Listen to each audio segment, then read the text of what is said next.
Siamo molto orgogliosi di questa iniziativa perché è una passione, un gioco, uno sport sano e di cui c'è tanto bisogno, perché i nostri ragazzi altrimenti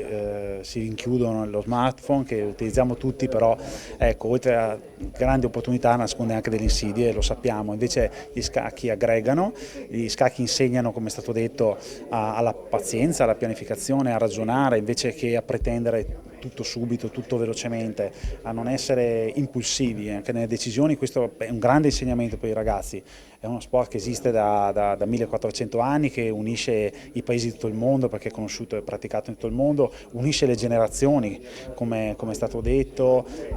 si gioca insieme tra nonni e nipoti, nonostante le grandi differenze ovviamente di chi è nato e cresciuto nella società di oggi e chi invece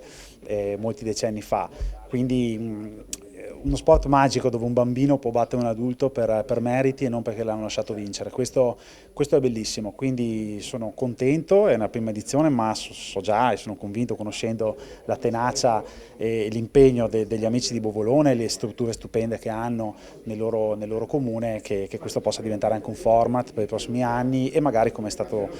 suggerito dal consigliere con la delega allo sport, di vedere presto anche dei campionati a livello nazionale a Bovolone in Veneto. Io sono sempre stata una pigra,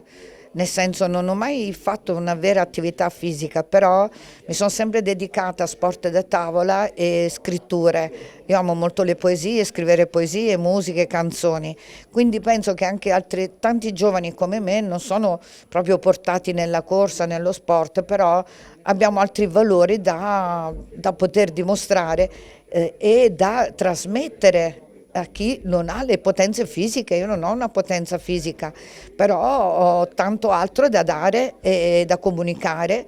e quindi come io cercavo i miei simili, spero che questo sia di esempio, questo evento, da riunire tutte le persone che non amano attività fisica, però amano stare insieme e iniziare dei progetti insieme strategici, perché gli scacchi fanno pensare,